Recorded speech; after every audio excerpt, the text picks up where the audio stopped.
Give a call to the member for Mackellar. For the Minister for the Environment. The carbon capture and storage project linked to Chevron's Gorgon gas mine is universally recognised as a monumental failure. The government's sea dumping bill would allow CCS projects such as this to go ahead. Specifically, it will enable the colossal Barossa gas mine to proceed.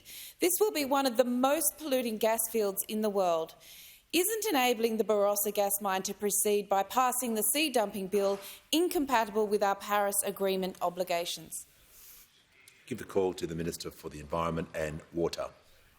Thank you. And thank you, Mr Speaker. And I want to thank the member for Mackellar. I know that her interest in the environment and her activism on the environment is sincere, and I appreciate her efforts in here.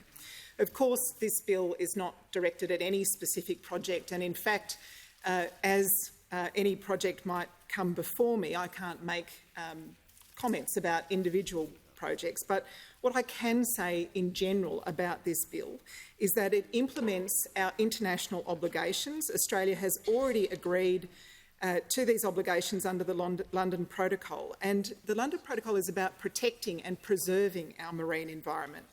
The London Protocol is widely acknowledged as best practice in international environmental law and includes rigorous environmental impact assessments, which actually have stronger and broader powers than our current environmental laws.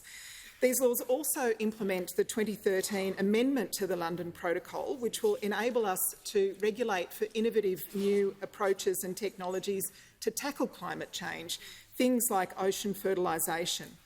Following the passage of this legislation, there are many, many years of regulatory drafting and assessment processes still to happen before any project of the type that she's described could even begin to be considered.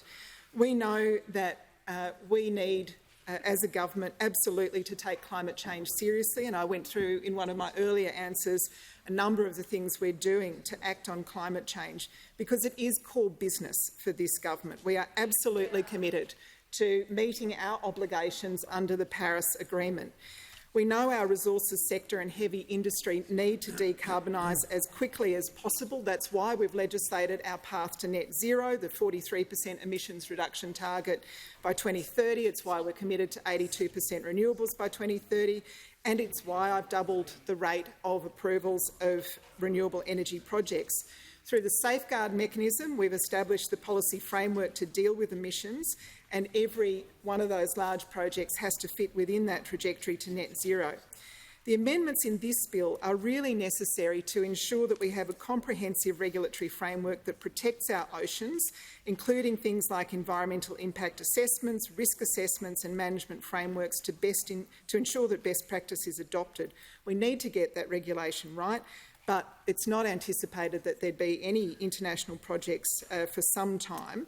What we certainly won't do is do what those opposite did, which is give big handouts, $250 million in wasteful public subsidies to carbon capture and storage. And I know that Minister Bowen actually cancelled that spending in October.